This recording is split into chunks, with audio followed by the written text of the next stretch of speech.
G7 leaders are urging President Biden to keep U.S. troops in Afghanistan beyond the August 31st evacuation deadline.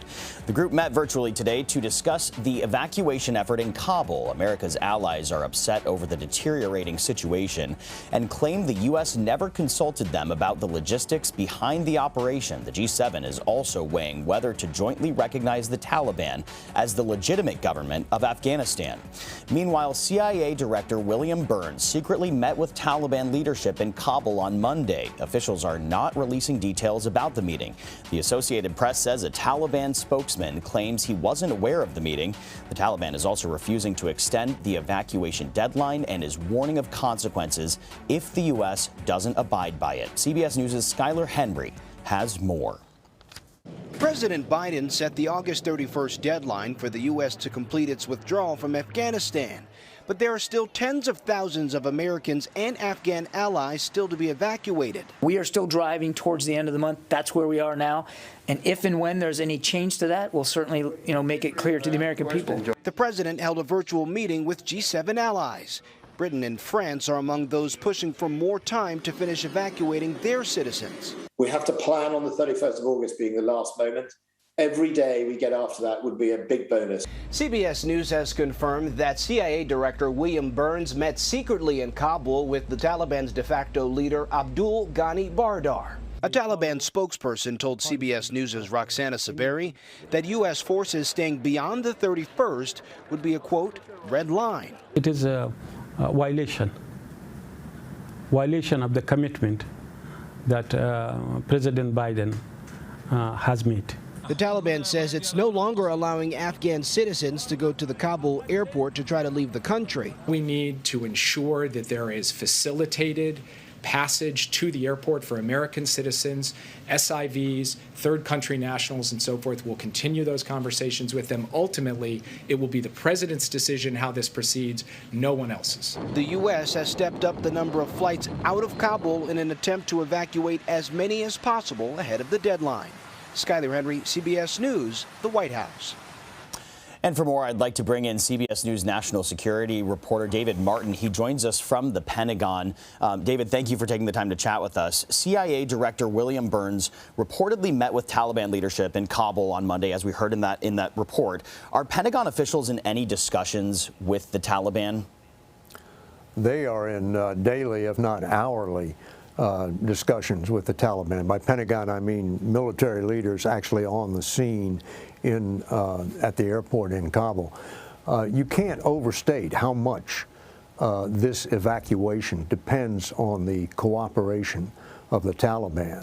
If they stop cooperating, this operation, the risks involved in this operation just go right through the roof.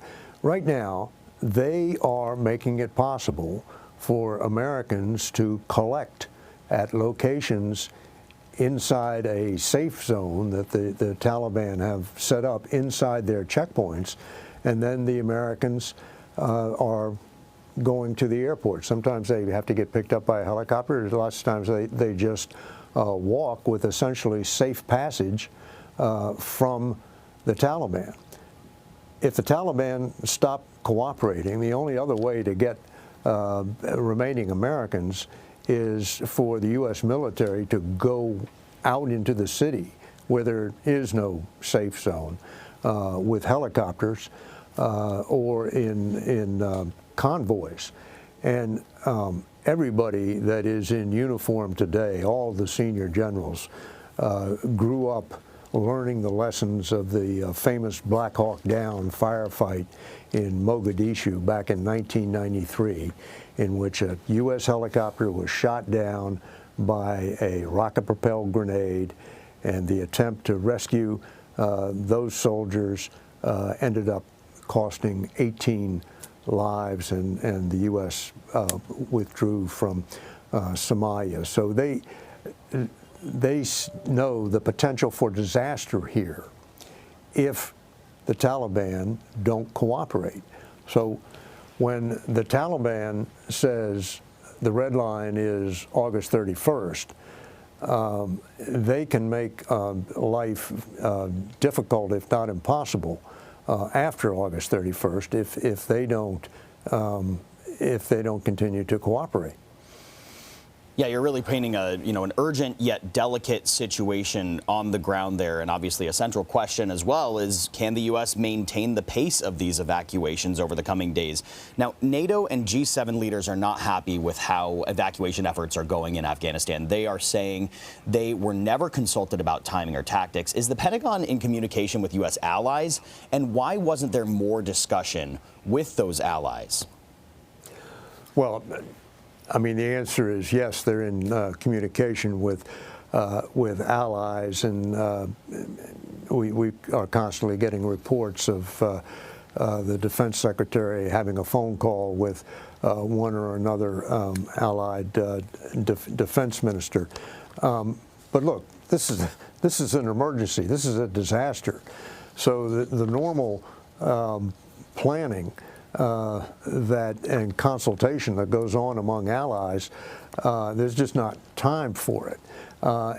And you always come back to this bedrock proposition that the Taliban are really running the show here. The Taliban are the ones who control Kabul. The Taliban are the ones who have the ability really to virtually shut this evacuation down.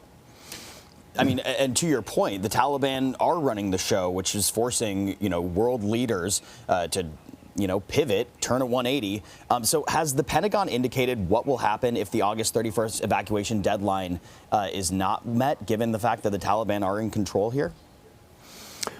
Well, I mean, obviously they can stay at the airport. The U.S. military can sustain itself at the airport.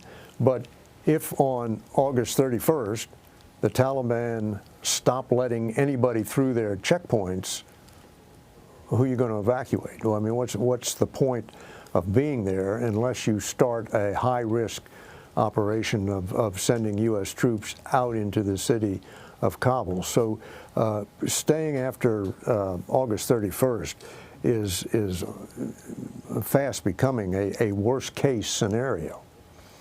Yeah, the Taliban already saying that they will block Afghans from getting to the airport. And August 31st, just 1 week away. David Martin, thank you for your insight. Sure thing.